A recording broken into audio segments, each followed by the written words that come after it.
good to go. Charles, what do you think we're going to talk about today in an ideal world?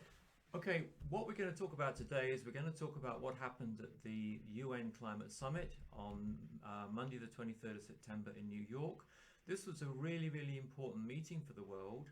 And we're going to also talk about what it means for all of us and what we need to do next, Gary. What do we do? What do we need to do next?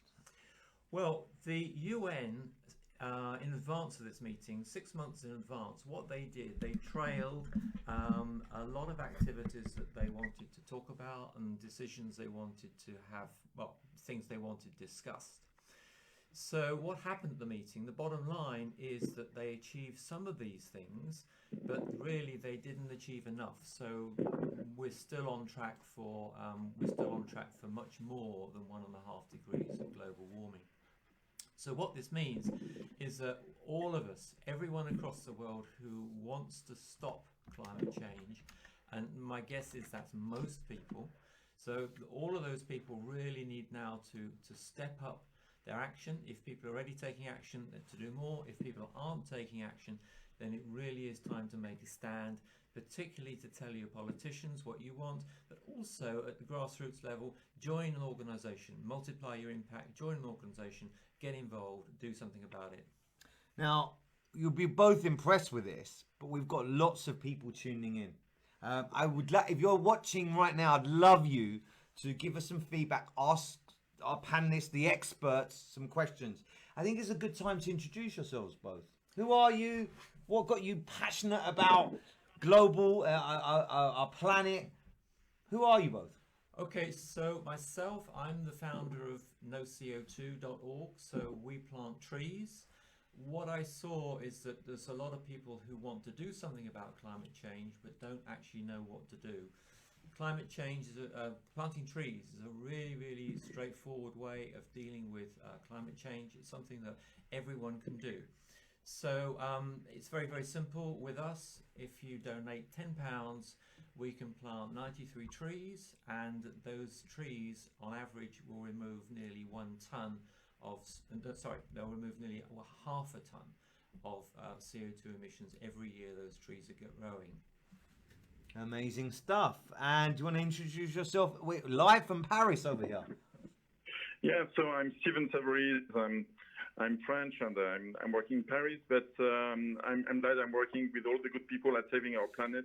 We decided to found this NGO during COP21 when we found that the climate solutions were not advancing fast enough. So we said, okay, we're going to do our bit. We're going to try to identify what the most important climate solutions are and spread the word, because we need hope in this fight against climate change. Otherwise, I mean, there will be despair and everybody will cry if we find out that, okay, we get it. It's a big problem, but we don't know what to do about it. Okay, and when you see the children marching and going on strike, and Greta Thunberg taking on all the world leaders, well, I think they're right. I mean, we haven't done the right thing yet. Okay, so the good news is we know what to do, but we haven't started doing it.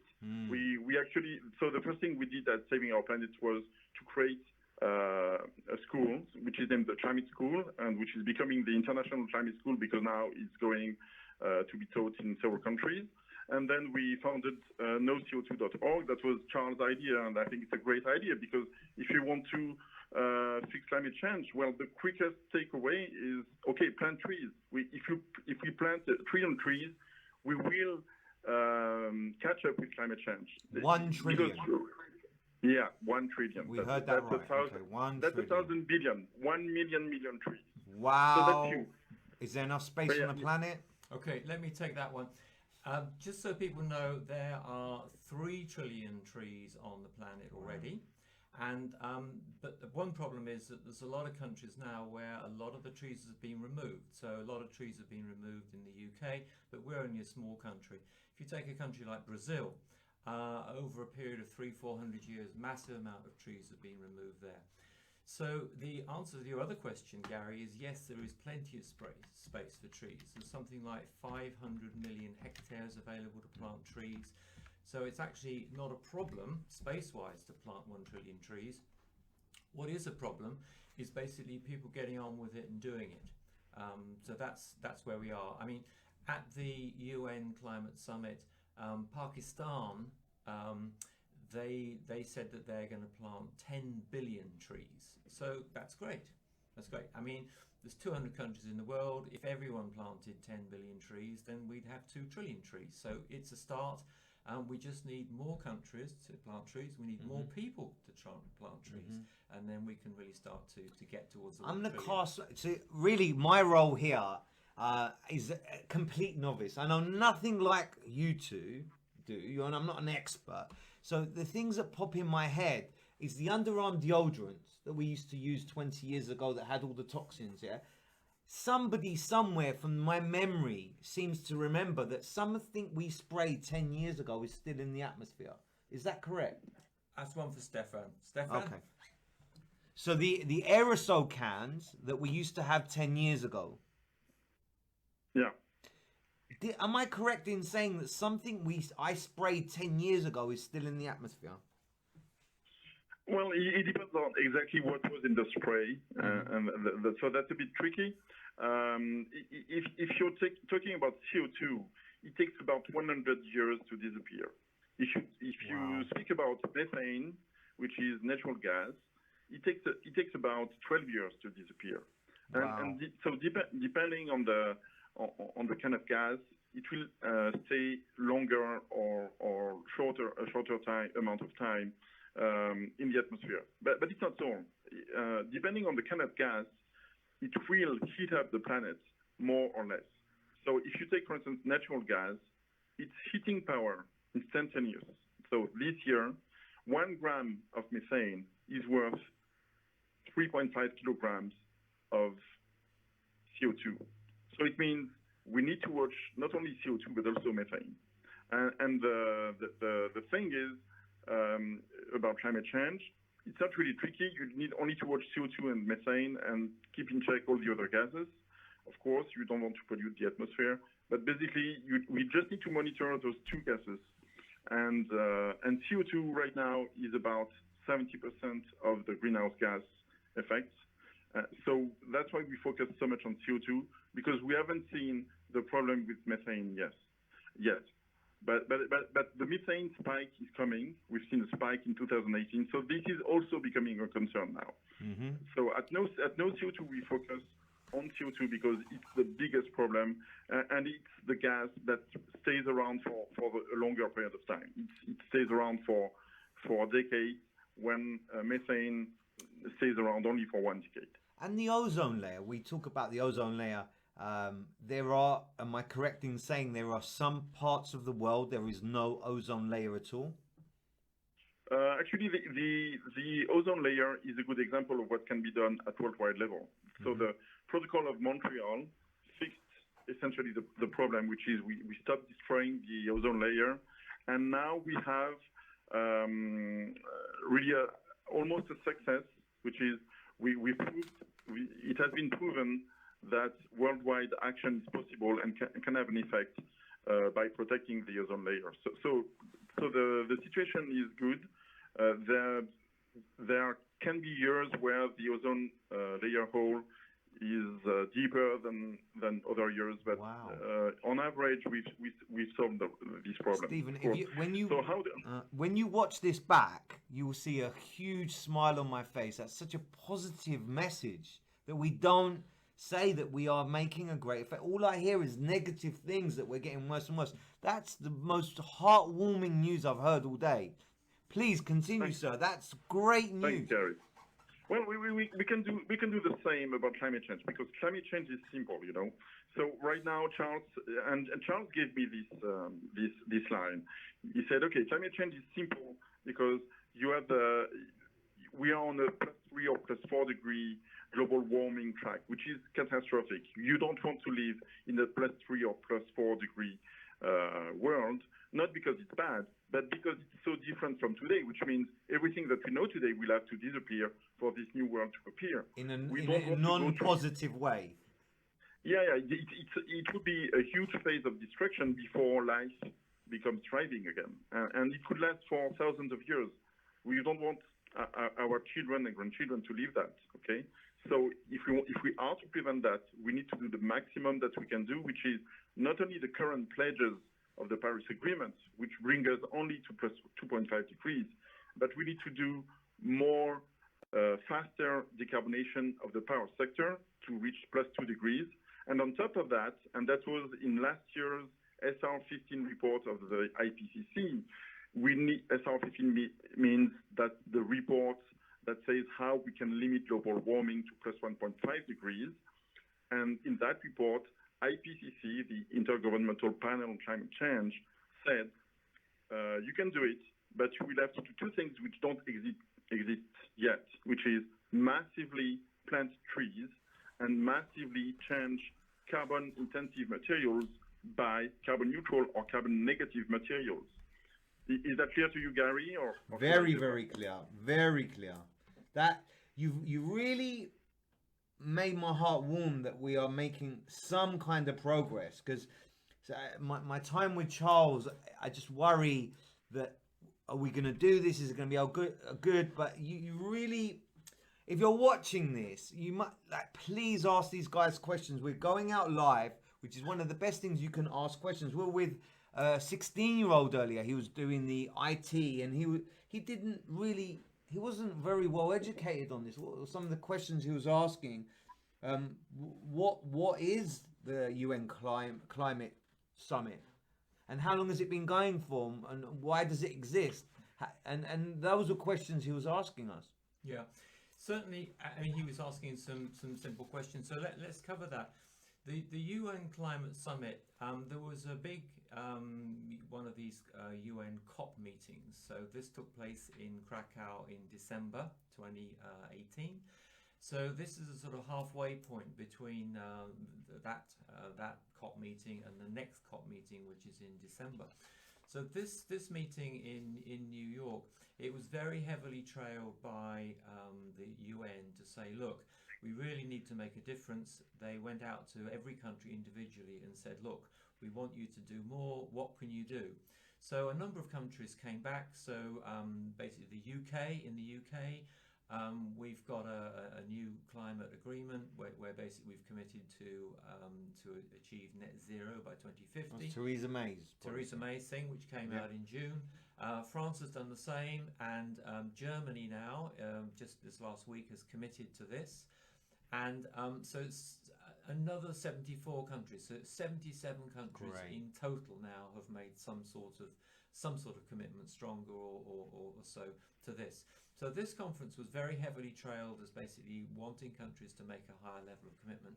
So some have, but the bottom line is that not enough action is being taken, and that's why we need to go out to everybody and say you've got to do more. So what does it mean for me, the person on the street, about it? Because it seems so far removed. You think, well, what's that got to do with me, Charles? Well, let me start this off, and then I'll hand over to Stefan. It means a hell of a lot. I mean, we're used to the world as is. We're used to technology improving things. We're used to a better standard of living. We're used to the world getting gradually better.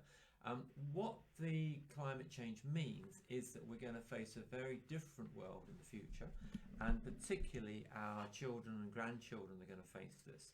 So the bottom line is a very simple thing: rising sea levels. So there's some places in the UK which are close to that. Someone was saying today that Cambridge is a place. It was on the news yesterday. Yeah. So major cities of the world. So New York, Shanghai, Osaka. There's plenty of cities in the world, and some of in the developing world. A lot of cities in the developing world. These cities are pretty much on sea level. So half a meter level rise in sea level can be catastrophic for these countries. So the weather is going crazy. We can all see this. Hurricanes are getting stronger, and we have this strange combination. We both have more droughts and we have more floods. So if you're trying to grow crops, then if your crop is not wiped out by the floods, it can be wiped out by drought. And so this is going to impact everybody, with so many people in the world needing food, more people every year. We are going to encounter food shortages, and with that, people are going to lose their livelihoods. They're going to lose the land they live on because they're flooded out or because of drought, and that's going to cause social unrest. We've got social unrest in the world already, but think of 10, 100 times more. So, Stefan, do you want to pick this one up? Yeah, so first on sea level rise, I'm not sure that everyone understands what it means. So I'll give two examples about two places I know very well, but what I'm saying is true for Hualong Bay in Vietnam or any low-lying area. And all the Venice. I've been to nations. Venice a few times. They're always being flooded now. Yeah. Yeah. That's currently they're so worried about Venice. They put some sophisticated things in place for that place, but yeah. So I want to say a few words about the scientific Please process, do. how we can predict sea level rise, and how fast the news can make it into the news and media and to the general public. So in 2015, the first simulations made by scientific teams that show that a multi-meter sea level rise is possible before the end of the 21st century were published. But it took 4 years for a comprehensive study to be published, and that was published only in May 2019. So it took 4 years to get the news published in scientific papers that are admitted by everyone. And then, so it's been already 3 months, and you still don't know about it because the first newspaper articles about sea level rise, multi-meter sea level rise, were published a few weeks ago, and you probably haven't read them. So, and if you do you understand what they mean? No. Did you, Gary? Nope. That went by me. And we've done that for almost 5 years. And what we were told by Dr. James Hansen, who is the first one who told that at COP21, is that we will have 1 or 2 meters of sea level rise before the end of the century, and it could be worse. It could be before 2050. So, I mean, if you think of adaptation, is there an adaptation to 1 or 2 meters of sea level rise in 2050 or 2070 or 2100? No, there is none, because you will be able to protect Manhattan, but you won't be able to protect Long Island. You will be able to protect Venice, but you won't be able to protect the rest of the Mediterranean. And no, I don't know any other places in the world, but you can imagine what it does to have your sea level rise by 1 or 2 meters at any of those places. The number of refugees which has been computed is anywhere between 400 and 800 million people. And you can see the loss of history and historical monuments and culture and civilization that this implies. So, I mean, it's not overly catastrophic if the evacuation plans are planned years ahead, but this is not the way it's going to happen. People are going to wait until it's too late, unless the warnings launched by the scientific community are taken seriously by everyone, not only the politicians, but everyone. That's the first thing. The second thing is that this is the average simulation. The worst simulation is 5 to 7 meters by the end of this century. And that changes everything. So it means doing nothing is not an option. We've had the Stern report, which said that the economic growth of any country would become negative by 5 or 20% if we don't do anything. So this is unacceptable. I mean, this is the end of the economy as we know it. This is almost the end of. This is in our lifetime. And this is probably in our lifetime, but definitely in our children's lifetime. Because people think, it's going to be years until this thing. This is in our lifetime, and that's. Well, we've seen it since 2015. Actually, it's a coincidence, but as soon as we signed the Paris Agreement, stuff started happening, which is those huge typhoons and hurricanes, the severe droughts and floods, and then we're seeing that all those small islands, they are beat at every storm or at every high tide, they are completely submerged. So In the Caribbean, this is the Caribbean, those little islands. Oh, it's also in the Pacific. You have the Kiribati Islands, which is this big archipelago stretching over 3,000 kilometers over the line change date, the day change line. Sorry, the Kiribati is slowly disappearing under the Pacific Ocean. So we were warned about that by the president at the time, which was President Anote Tong, and he told us, okay, I just bought 50,000 hectares of land to shelter my people in case overnight I have to move 300,000 people to Fiji. Wow. Okay, look, guys, Wow. I'm getting depressed now. I'm getting depressed myself. So look, I think it's important to know that. So, wow. Let's move the discussion on, right? So, if people are just joining us, and they are. Do you know, some kind souls have shared this nearly 20 times. Amazing. So if you're just joining, this is Improve Your Carbon Footprint. We're talking about the UN Climate Change Summit that took place in New York on the 23rd of September. We've just talked about some really quite difficult scenarios of sea level rise that would have potentially affect an amazing 10% of the world population. Now, the thing is, we can do something about this. So let's just sort of talk a bit about what we can do, right? Because there's a lot we can do, and in fact, you know, we can solve this problem. So let's talk a bit about what we can do. So the first thing coming out of this climate change conference is that really it's now down to everybody. There is a climate emergency. There's a climate and environmental emergency being declared in multiple countries across the world, in multiple districts. Where I live, there's one. There are in many places, in many cities. So I think what this emergency really means is that it's time for everyone to get involved and do something. So what can you do about it? You can start to reduce your CO2 emissions. You can start to remove your CO2 emissions by, for example, planting trees. But particularly important is to multiply your impact by talking to people and joining organizations. Join a local organization, national or international organizations such as Saving Our Planet. So you can do all of those things. And right? before we went live on air, we were talking about, well, Stefan was telling us about China and some great things that they've signed up for. Do you want to tell us about that? The more optimistic things? Yeah, so coming out of the UN climate conference, I think a number of commentators have missed this because it was a bit buried far down. And also people were a bit critical that China didn't actually speak at the conference. But included in the press release is this comment which China has made a commitment to reduce their CO2 emissions by 12 billion tons per year. So that's 12 billion tons per year. Now, to put it into perspective, we in the UK on average each create about 7 tons of CO2 emissions per person per year. So for a family of 4, that's 28 tons. So 12 billion tons divided by 7 tons per person average, that's the equivalent CO2 emissions disappeared of 1.7 billion people. So that's a lot of emissions. So the thing is with these commitments, the commitment by the UK to net zero in 2050, that's been through Parliament.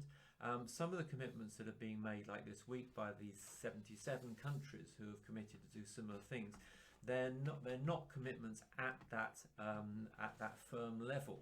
But the thing now is where someone has made a commitment, like this China with the 12 billion tons of CO2 per annum, it's really important that we hold these people to account. Now that comes down, Gary, to, well, what difference can we make in this country? But certainly people in China need to be holding their government to account. And there's a young lady called Greta, and she's making a massive difference, isn't she? So somebody that young can make such a difference. Did you get to meet her, Stephen? Yeah, so I met her at COP24, and I didn't know what was going to happen, but definitely I thought that the climate strike was a great idea, and it's a good way to express the dismay that children are feeling at the inaction of the previous generations. So it looks like they get it, and the older people don't get it. And I understand that there is frustration and anger at our inaction, because we are talking and talking and talking, but the climate action is very slow. It's too slow. And as Charles put it, I mean, it's so simple to plant trees. Why are we doing it so slowly? We clearly found no CO2 to speed up the process, and a lot of people are trying to do it, but it's tough. And Charles, how much does it cost to plant a tree in Madagascar? Okay, so we're planting, to plant trees with no CO2 is very, very cost effective. We're planting trees in the tropics because trees grow 3 times faster and they're a lot cheaper to plant trees. We looked into planting trees in Scotland, where there was a forest originally, and there is tree planting going on there. But realistically, it costs around 50 times more to plant a tree in Scotland, and it grows slower. Now, it's important, the land in Scotland we will need to use in time to plant trees, but for the moment, let's go with where it's very cost effective. And by the way, planting trees in places like Madagascar, it creates paid work for people, which is good. It creates a habitat for wild animals, and a lot of the trees that we're planting are mangroves, and mangroves are particularly effective because obviously they grow in salt water. If sea levels rise, then the mangroves should over time migrate, migrate into the land, and they're very good for very good for absorbing lots of CO2. Very good. So, just in case you don't know what this young lady did, she was the first. Her and her crew were the first to cross the Atlantic on a boat that had 0 carbon emissions. Right? Is that correct? As I understand it, yes. Stefan, are you an expert on this on Greta's boat? Yeah, well, I don't comment too much on symbolic gestures. I think it was a great symbolic thing to do, but I'm more keen on impact. And we must make a difference between symbols and impact. Symbols are just a way to spread the word and bring more people on board, and that's important. But after that, right after that, everyone must think about the next thing, which is, okay, now that I get it and that I know that I must do something, what can I do which has some impact? So really taking a plane and planting trees or taking a carbon-free boat is exactly the same for the climate. The climate doesn't care whether we make a nice gesture or we just plant trees to compensate for CO2 emissions. What climate cares about is overall, at the end of the year, how much CO2 have you saved? How much CO2 emissions did you avoid? And this is exactly the question that nobody is asking. So please, from today, ask yourselves, what am I doing to save CO2 emissions? If you have no clue how to do it, we issued 2 point of views at Saving Our Planet. The one of last year with 12 solutions, 7 individual and 5 collectives. Brilliant. And the one that was published just a few weeks ago, and Charles can tell us more about it. Okay, so that point of view, that point of view from Saving Our Planet was focused specifically at the UN for this conference, and one of the points that the UN themselves talked in advance about the importance of what they call carbon pricing. So carbon pricing, it's really very, very simple. It's about increasing the price of using fossil fuels, so that people are moved away from fossil fuels to something else. So that's the whole idea of it, and all economists say that it's a great idea. It's been talked about for 10 years, but from what I can see, there was 0 discussion about it at the UN Climate Summit, and it absolutely needs to be talked about because it's still a great idea. Now, the version of this that is being talked about, and you can look at the website, it's called Climate Income, climateincome.org.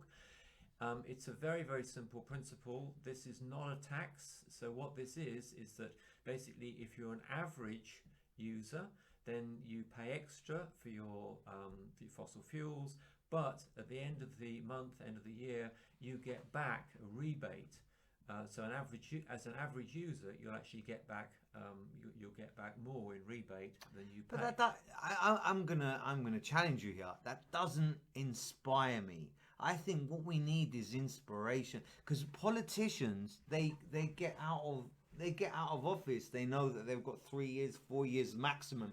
So we need a champion, in my opinion, and I'm no expert.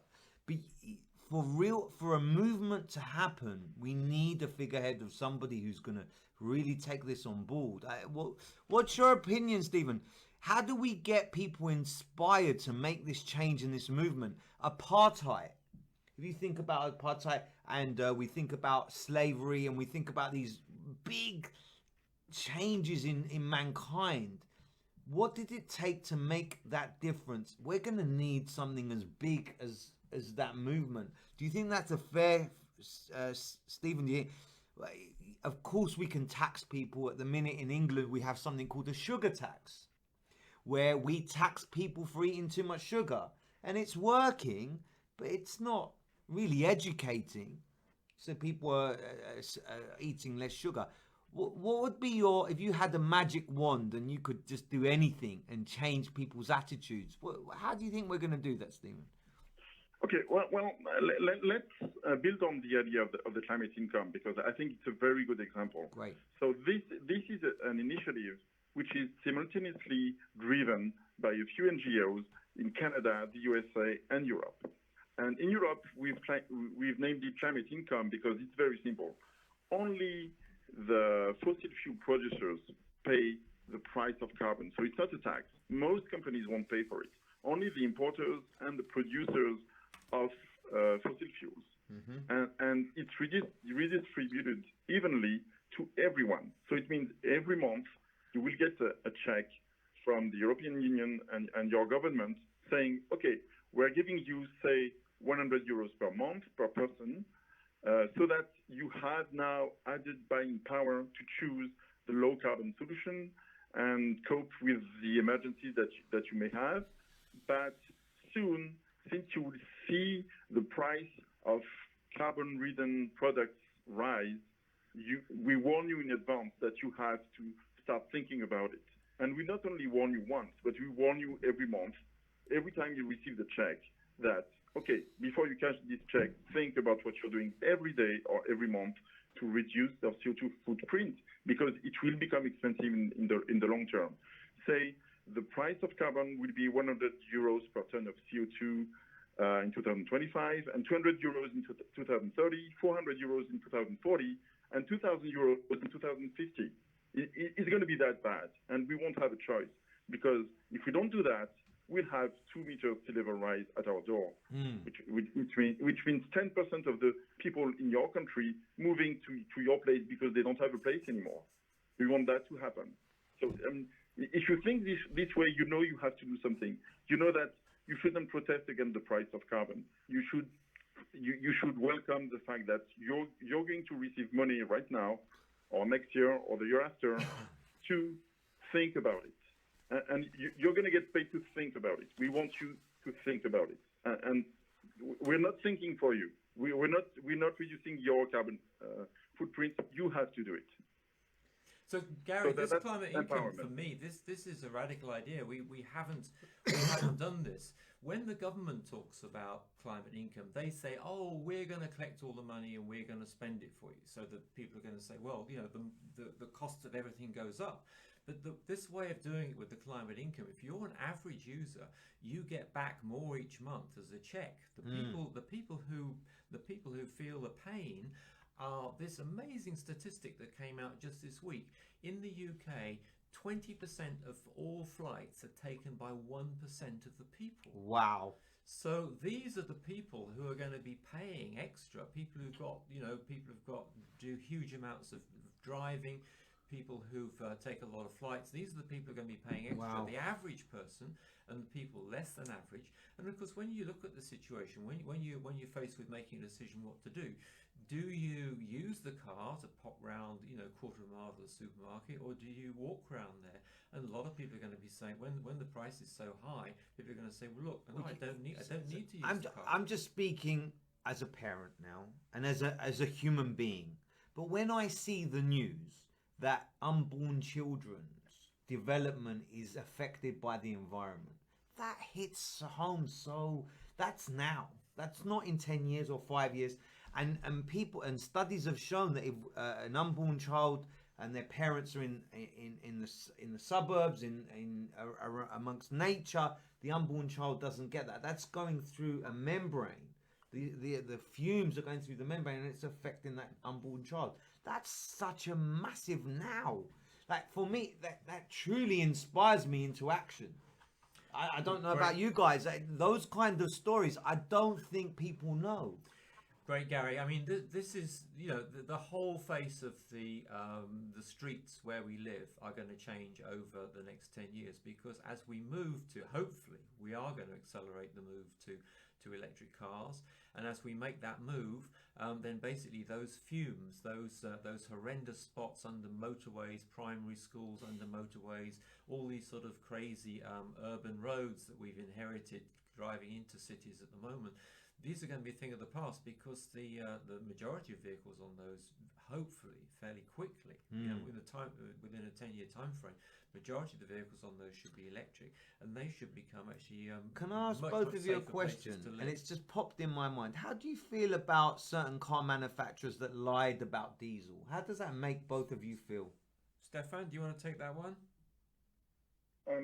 Yes, well, I'd say that was bound to happen, because, we've had the electric car coming for 10 years. In 2010, we had a great meeting somewhere in France, and we said, okay, it's going to take 10 years, but in 2020, electric cars are going to take over the fossil fuel cars. But wait, it's not all. If you do that, you need to care about how you produce the batteries, and you need to care about how you produce the power. So you need low carbon power to make low CO2 batteries and to power low CO2 electric vehicles. In France, we are lucky because we have essentially low carbon power. There are actually 4 countries in Europe, which are Norway, Sweden, Switzerland, and France, which has very low carbon power. And then we have 2 countries, which are Austria and the UK, which has sort of low carbon power. And then all the other ones, except a few Eastern countries, have very high carbon power. So it means when you're driving an electric car in Germany, where you have Volkswagen and all the people who cheated, well, it's not a good solution for the climate. It's a good solution for pollution, because you don't have local pollution, but you have the pollution 20 kilometers away at the coal power plant. So what countries like Germany and Poland and others need to do is to switch to low carbon power. And that's not an easy thing to do overnight. Countries like France and the UK have prepared it, so they are getting there. But other countries are in trouble. So what is your biggest disappointment with the UN summit? Was there anything that you thought, they really could have reached there? We've left this under the mat, under the carpet. Oh, yeah, that's a funny matter, because we had this discussion the other day with Charles, and he was disappointed that I wasn't more frustrated with the UN. He's more frustrated than I, and there are reasons for it. I think we knew from the start, from COP21, that this would be a lengthy process. So, as I said, there is a 5-year period from 2015 to 2020 where we're actually just counting numbers and preparing things. But 2020 to 2025 will be really the action phase. So stuff needs to happen between 2020 and 2025. So what the people should do now is demand from their government that action be taken at COP26 to actually reduce CO2 emissions by at least 5% per year in each country. This is what it takes to respect to reach the objectives of the Paris Agreement. So 5% CO2 emissions or GHG emissions reduction per year in every country. That would be the first thing that the people should demand to their government. The second thing is, when you're shutting down coal power plants, don't replace them with gas power plants, because you have the methane spike, which is directly related to the increase of natural gas. Natural gas is not clean. This is a fallacy, and this is a big problem for countries like Germany, which have said, okay, we're going to shut down nuclear power plants and replace them with gas power plants. And now we see a methane spike because drilling has increased and leaks are increasing, and in some regions the natural gas networks are not seal tight, so the leaks of methane defeat the purpose. So what is your view on that? Because people think nuclear, is it a good thing? Is it a bad? I'd love both of your views on that. Is nuclear a good way to go? Well, we've studied that, and we've had really a heated debate in 2016, and the outcome was okay. yeah, really, and the outcome was okay. We don't have a better solution to shut down coal power plants. It doesn't make sense to shut down nuclear power plants if you're not shutting down the coal power plants before. So let's shut down the coal power plants first, and we have a petition which is named Exit Coal Now, where we should have more signatures. We have only 2,000 signatures. This is ridiculous. Whoa. It looks like people don't understand that shutting down coal power plants is an emergency. It's 20% of the CO2 emissions, but it's also, just in Europe, it's 20,000 people dying early each year because of the coal power plant pollution. So it's a health and climate issue. Gentlemen, do you know what it strikes me? I'm a big fan of Einstein. He says to do the same thing and accept a different result is not going to work. We really need to think out of the box. Listen to young people. Listen. If you're watching this, please share it. I know that we've had nearly 25 shares, which quite likely this will get to a couple of thousand people. We need the message sent. I really like, personally, that we should be teaching this at schools. We should be educating everybody on this. And I don't know if we're educating enough people today. It saddens me that quite a large proportion of the world do not know that this is a problem. Do you think that's a fair statement? Because you two are in a bubble. You two are in the bubble of saving our environment, but the majority of people, I'm telling you, do not know the severity of the situation. Sadly, Gary, you're right. I think what people need to understand is that it comes down to a choice. You know, we're a very democratic country with individuals allowed to express their opinion about everything. And we're used to that. We're a very different country than we were when, in 1939, when the country decided to go to war for moral reasons. So we've got a very different situation here now, but it comes down to a choice. We've got a choice of what people want to do. We can carry on as we are. You know, we can happily carry on and take all the flights and burn all the fuel and, party time. We can carry on with that. But the impact is going to be to really wreck the lives of our children, and particularly our grandchildren. And what I think they're going to turn around to us. I mean, Greta's doing it already, and people don't like it. But to have your own children and grandchildren turn around to say to you, look, back in 2019, what the hell were you lot doing? I mean, we know you were spending a lot of time on Facebook. You were watching a lot of films and all sorts of stuff, enjoying yourselves. But surely you could have found a bit of time just to prioritise what was needed to be done with the climate. So we've got a choice. We carry on as we are, or we say, right, we really need to get this fixed. And that's where I am, and all of us here are. And basically, if you agree we need to get this fixed, then particularly, please share this, please get involved. As I say, join a local organisation, think about planting some trees, and essentially reduce your own CO2 emissions and talk to other people about it. It's a very, very simple formula. I mean, if you take something like in the UK, electricity, right?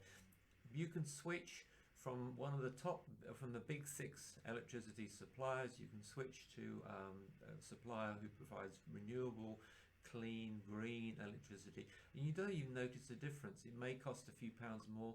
Chances are it's actually going to cost you less.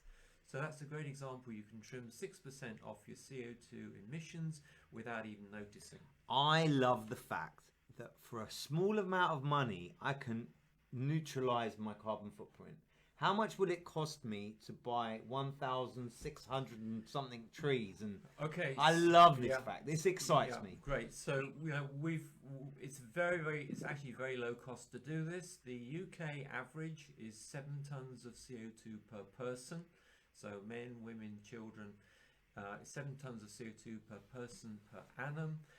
To plant enough trees to remove 7 tons of CO2, you need to plant 1,750 trees. So other people are talking about carbon offsets for a flight. You take a flight to New York or on holiday or something, you pay a few pounds for your carbon offsets. What we're saying is, look, the carbon offset for a flight, this is just part of it. Look at your whole CO2 emissions for your life, which is the 7 tons. Say your average, then you need to plant 1,750 trees. We plant those trees for you as a donation for £187. That's £187 or £5 a month, basically. And we plant all those trees for you. If you've got a big house, you're flying a lot, then basically pay double. Pay extra, buy more trees. I mean, I think that's pretty reasonable investment, and then you can live pretty comfortably. I think that's a very good investment. I didn't want people coming back at me, so my wife and I, we each planted 3,500 trees. Brilliant. So it's simple. Brilliant. And anyway, you can do that. I mean, what an amazing gift! Plant what you can, just make a start. You see, what do you buy the person that has everything? A zero carbon footprint. Exactly. I'm telling you, this is a great birthday present. We've got Christmas coming. It's the ultimate gift. The ultimate gift for Christmas is a zero carbon footprint, I would say. Absolutely. And you can get that here. So look, we'll put on the show notes how you can get yourself a zero carbon footprint. I would love for this to be gifts. So when it's your birthday, when it's Christmas, when you want to show somebody that you love them, then this is a great way. Stefan, what do you think? Do you think that could catch on? Yeah, I hope so, because that's the quickest thing you can do against climate change, which is helping other people compensate for their emissions. And there won't be enough for everyone. We're limited to 700 million people, so hurry up. Can I ask you some questions about France? We know in the UK we're really reducing plastic waste. We're recycling all the time. The government has taxed us on using plastic bags. What are they doing over in France at the minute? Is there any initiatives? Well, I'm from an island in the Mediterranean where we stopped using plastic bags 20 years ago. Great. And I've always wondered why it took so long for the rest of France to do it. But finally, they did it a couple of years ago, and it's working. So, I mean, it's not a huge country, but it's a big country. My ancestry is also the Mediterranean small island. Which one are you from? I'm from Corsica. Lovely. Cyprus. Yeah. Oh, okay, good. So I hope they are doing it in Cyprus as well. So I don't know. We're going to have to go and campaign over there and do something about that. Okay. Definitely. Well, we'd be happy. We'd be happy to teach a summer climate school there. I think that's a great idea. I'd love to set up some summer schools. The possibilities are endless. I cannot believe we've been talking about this subject for nearly an hour. So we really have to wrap up. We've had people watching this from the beginning, and I hope that this has been of interest. I know instinctively when the time passes, I'm in my element. This has been so interesting. You've been so... I want to acknowledge you, Stephen, for your kindness of giving up your time and how much you do for our planet, and how we acknowledge you for all your hard work, sir. Thank you very much. Really, and thank you for your time today. We really want to wrap up and with that final thought. Just to summarize, we're talking about how to improve your carbon footprint. So first of all, reduce what CO2 you can. So basically use the car less, switch your electricity, take less flights. So do what you can to reduce your CO2 emissions. Then think about removing the rest. So it's £187 to plant 1,750 trees. Talk to your friends about it, find out what they think, talk to them, find out what's going on, And if you want to make a difference, please join an organization. Join a local organization, a national or international organization like Saving Our Planet. Join an organization because of the multiplier effect. So, and take a walk. Take a walk instead, yeah. Forget taking the car, take the bike. So, in 2 weeks' time, we've got another Facebook Live. And on that, in 2 weeks' time, on the Friday, the 11th of October, same time, same place, we have got Steve Fitch, who is the CEO of Eden Reforestation. He's dialing in from Mozambique to talk about reforestation, talk about what they're doing. So they have planted 265 million trees. So give us your questions in advance. info@n0co2.org. That's info@n0co2.org. Or put the questions onto our Facebook page, N0CO2. So, Gary, over to you. Yeah, if you've enjoyed the show, please share it. Mention the little sound bites that you've heard today. Like for me, I probably repeat 10 times a week. I said it today. We swallow 1 credit card worth of plastic a week. That's a fact. Let's stop that happening. Let's try and plant some trees. Let's stop using plastic bags. There's so much you can do. A tiny little bit. If everyone did a tiny little bit, it would be a big, big difference. And I'm very grateful to you both for championing on our behalf. And those that don't know how much you both do, well, I really appreciate it. On behalf of everyone, I'm very grateful to you both. Thank you. Thanks, Gary. Thank you. Have a nice weekend, and we'll see you in 2 weeks' time.